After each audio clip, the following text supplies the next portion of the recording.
ഇന്നലെ പ്രോമോയിൽ നമ്മൾ കണ്ടതായിരുന്നു അനീഷ് അനുമോളെ പ്രപ്പോസ് ചെയ്യുന്നത്. അപ്പൊ ഇത് കുറച്ച് മുമ്പേ ആയിരുന്നു ലൈവിൽ കഴിഞ്ഞിട്ടുണ്ടായിരുന്നത്.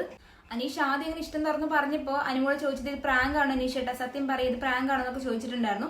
പിന്നെ അതിനുശേഷം അനുമോള് പറഞ്ഞത് എനിക്ക് ഓൾറെഡി ഒരു റിലേഷൻഷിപ്പ് ഉണ്ടായിരുന്നു, അത് ബ്രേക്ക് ആയി. അതിനുശേഷം കല്യാണമേ വേണ്ട എന്ന് തീരുമാനിച്ച് നടക്കുന്ന ഒരാളായിരുന്നു ഞാൻ. പിന്നെ വീട്ടുകാരെ നിർബന്ധം കൊണ്ട് അല്ലെങ്കിൽ വീട്ടുകാരുടെ ഒരു ആഗ്രഹം കൊണ്ട് മാത്രമാണ് ഞാൻ ഇനി ഒരു കല്യാണം കഴിക്കുകയാണെങ്കിൽ കഴിക്കുള്ളൂ എന്നുള്ള രീതിക്ക് അനുമോള് പറയുന്നുണ്ട്.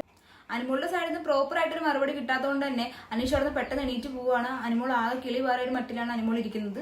അതിനുശേഷം അനുമോൾ നേരെ ആദിലിന്റെ അടുത്ത് പോകുന്നുണ്ട്. ഗാർഡൻ ഏരിയയിൽ ഇരുന്നിട്ട് രണ്ടുപേരും കൂടെ സംസാരിക്കുന്നുണ്ട്. അനീഷ് പ്രപ്പോസ് ചെയ്ത കാര്യങ്ങളെല്ലാം ആദിലോട് തുറന്ന് പറയുന്നുണ്ട്. അനീഷ് ഏട്ടൻ എന്നോട് സീരിയസ് ആയിട്ട് ഒരു കാര്യം പറഞ്ഞു, എന്നെ കല്യാണം കഴിക്കണം എന്നൊരു ആഗ്രഹം ഉണ്ടെന്ന് പുള്ളിക്കാരൻ പറഞ്ഞു, എന്റെ അഭിപ്രായം തിരിച്ച് ചോദിച്ചിട്ടുണ്ടെന്നുള്ള രീതിക്ക് ആദിലോട് പറയുന്നുണ്ട്. അപ്പൊ ആദിൽ ചോദിക്കുന്നുണ്ട് ഇത് തമാശയ്ക്ക് പറഞ്ഞതാണോ സീരിയസ് ആയിട്ട് പറഞ്ഞതാണോ എന്നുള്ളത് ആദിൽ ചോദിക്കുന്നുണ്ട്.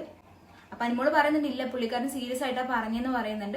അപ്പൊ അതിൽ തിരിച്ച് ചോദിക്കുന്നുണ്ട് നീ എങ്ങനെയാണ് പുള്ളിക്കാരനെ കാണുന്നത്, ആളെ നീ എങ്ങനെ കാണുന്നതെന്ന് ചോദിക്കുന്നുണ്ട്. അനുമോള് പറയുന്നുണ്ട് ഞാൻ പുള്ളിക്കാരനെ ഒരു ബ്രദർ ആയിട്ടാണ് കാണുന്നത്, ഇവിടെ വെച്ച് അങ്ങനെ പറഞ്ഞതുകൊണ്ട് ഞാൻ തിരിച്ച് എന്ത് റിപ്ലൈ ആണ് കൊടുക്കുക, ഇനി ഞാൻ പ്രൊജക്ട് ചെയ്തെന്ന് വെച്ചാൽ പുള്ളിക്കാരനെ അത് ഗെയിമിന് ബാധിക്കുക, പുള്ളിക്കാരന്റെ ഗെയിമിനെ അത് ബാധിക്കുക എന്നൊക്കെ ചോദിക്കുന്നുണ്ട്.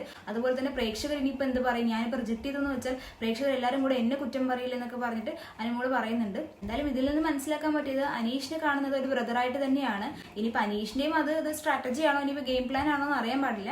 പറയുന്നുണ്ട് നിനക്ക് ഇഷ്ടമല്ല എന്നാണെങ്കിൽ അത് ഓപ്പൺ ആയിട്ട് പറയും, അല്ലെങ്കിൽ അയാൾ നിനക്ക് വേണ്ടി കാത്തിരുന്നാലും എന്നൊക്കെ പറയുന്നുണ്ട്. ബാക്കിയുള്ള മത്സരാർത്ഥികൾക്കും എല്ലാവർക്കും ഈ ഒരു ടോപ്പിക് ആയിരിക്കും ഇനി കൂടുതലായിട്ട് അവിടെ ചർച്ച ചെയ്യാനായിട്ടുണ്ടാവുക. അനീഷ് ഇനിയും അനുമോളുടെ അടുത്ത് വന്നിട്ട് ഈ കാര്യം സംസാരിക്കുക എന്നുള്ളതൊക്കെ നമുക്ക് നോക്കാം. അപ്പൊ വീഡിയോ ആദ്യമായിട്ട് കാണുന്ന പ്രേക്ഷകരോടാണ് ഇതുപോലത്തെ കൂടുതൽ ബിഗ് ബോസ് ലൈവ് അപ്ഡേറ്റ്സിനെ ചാനൽ സബ്സ്ക്രൈബ് ചെയ്യുക.